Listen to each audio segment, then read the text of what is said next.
This is the Eyewitness News at 10.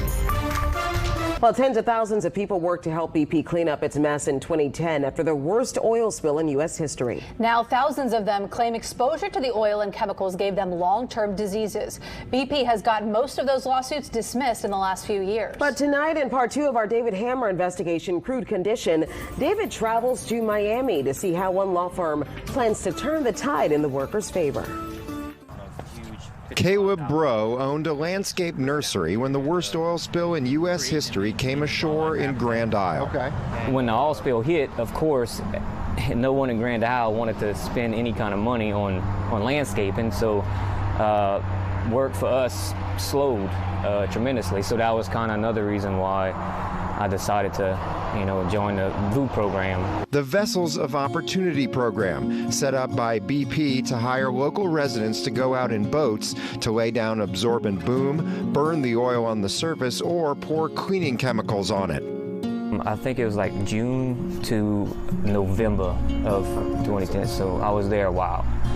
Almost the whole cleanup effort. BP claimed the oil sitting in harsh summer sun for months wasn't so toxic anymore, but the smell of hydrocarbons is a clear sign of toxicity.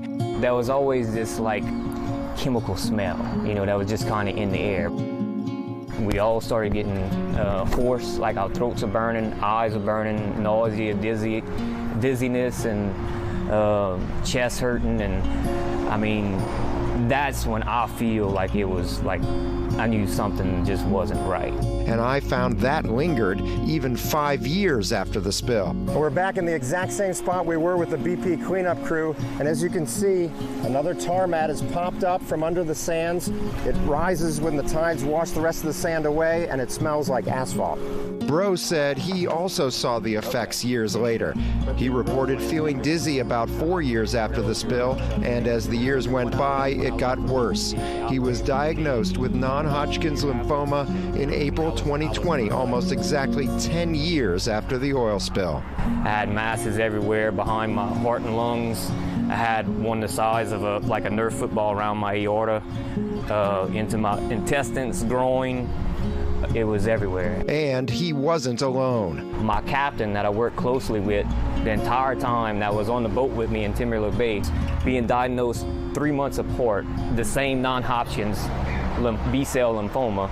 BP agreed to a settlement in 2012, paying 22,800 claimants a combined $67 million for causing eye, respiratory, and skin ailments. The company also agreed that people diagnosed with cancer and other later manifested physical conditions more than 2 years after the oil spill would have the right to sue BP later. But now, in lawsuit after lawsuit, BP argues in cookie-cutter responses that their cleanup subcontractors were responsible, or the workers themselves were negligent. More than 5,000 of those lawsuits were filed, mostly in 2018 and 2019. All but 600 were dismissed by February 2021. And none of the cases has gone to trial, including Bro's. At least look at the case. Don't just throw it out. Attorneys with thousands of clients have given up on their cases, but not Bro's attorney, Miami-based Craig Downs. We're not going anywhere.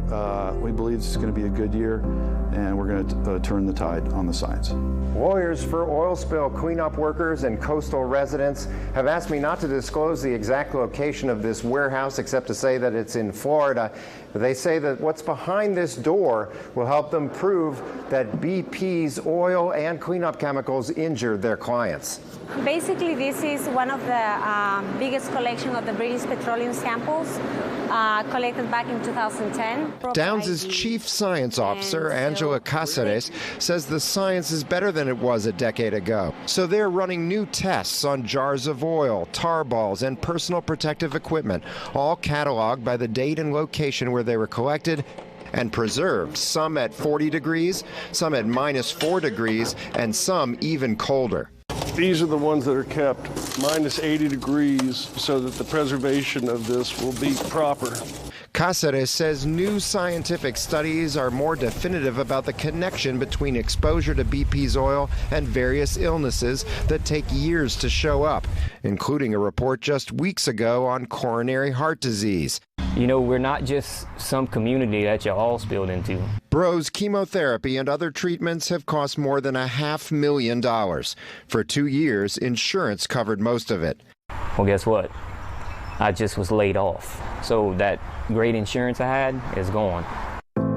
The emotional cost has been even higher.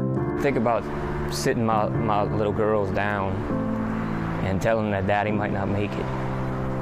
You know, telling my wife that, she can find somebody else. You know what I mean? He's also going through a divorce. If life was a country song, I definitely would check all the boxes. Ultimately, he holds BP responsible for turning his life upside down. Will they take this cancer out of my body and put it in one of them, one of their executives? Will they deal with it? No, I have to deal with it. Bro is putting his faith in Downs and his team. And he has one message for BP. Live up to your word and take care of us. David Hammer, Eyewitness News. Several scientific studies have come out in recent weeks finding cleanup workers had higher risks of several long-term illnesses. A BP spokesperson declined to comment for this story.